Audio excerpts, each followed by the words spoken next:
Adolf Hitler 1899-1945 20वीं सदी के सबसे विवादास्पद और क्रूर तानाशाहों में से एक था। वह जर्मनी का चांसलर और नाज़ी पार्टी का नेता था।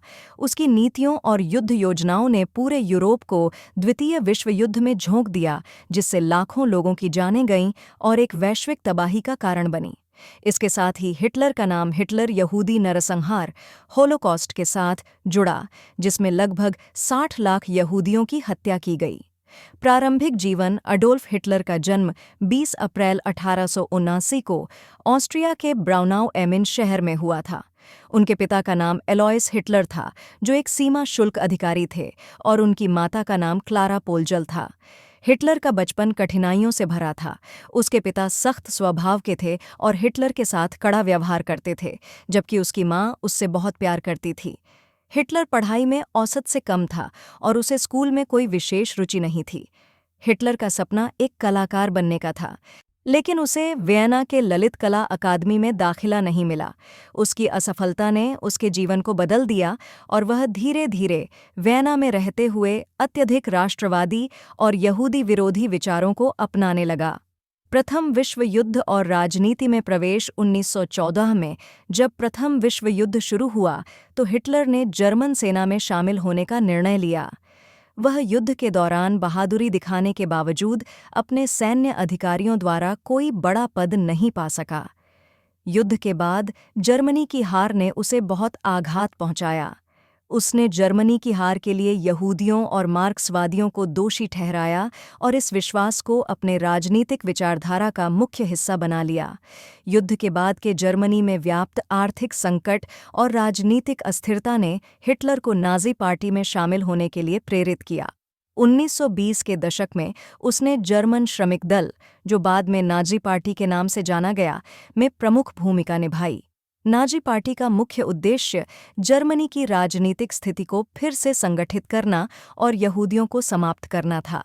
मैन काम्फ और राजनीतिक उदय 1923 में हिटलर ने म्यूनिख में बियर हॉल पुट्च के नाम से एक असफल विद्रोह किया। विद्रोह के बाद हिटलर को जेल भेजा गया, जहां उसने अपनी आत्मकथा और विचारधारा पर आधारित पुस्तक माइन काम्फ लिखी। इस पुस्तक में हिटलर ने अपने नस्लवादी और राष्ट्रवादी विचारों को स्पष्ट रूप से रखा। उसने आर्य जाति को सर्वोच्च और यहूदियों को निम्नतम जाति बताया।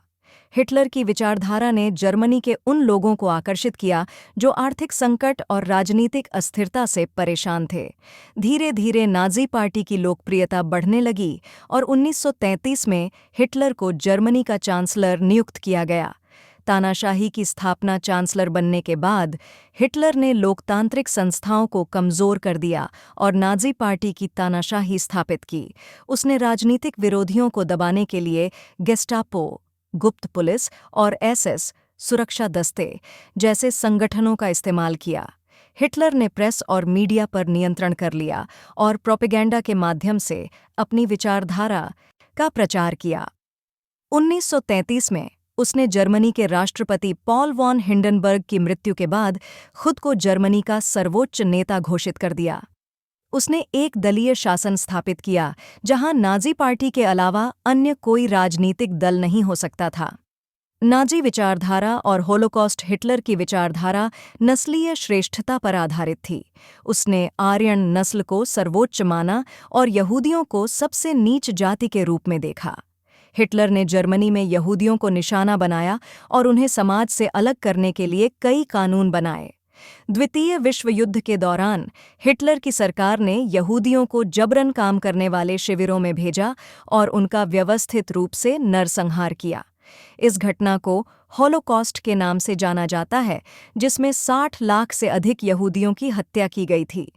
द्वितीय विश्व युद्ध की शुरुआत 1949 में हिटलर ने पोलैंड पर हमला किया, जिसने द्वितीय विश्व युद्ध की शुरुआत की।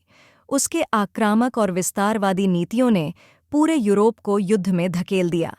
जर्मनी ने शुरुआत में युद्ध में कई महत्वपूर्ण विजय प्राप्त की, लेकिन 1941 में सोवियत संघ पर हमला करने के बाद युद्ध का रुख बदलने लगा।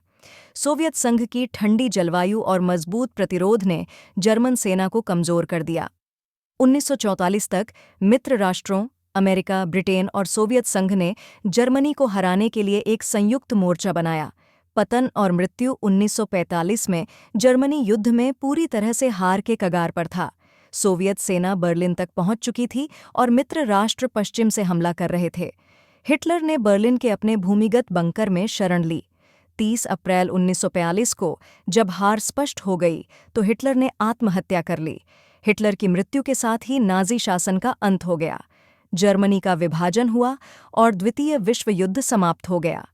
उसके क्रूर शासन और नरसंहार ने दुनिया पर गहरा आघात छोड़ा और हिटलर का नाम हमेशा के लिए अत्याचार और बर्बरता का प्रतीक बन गया।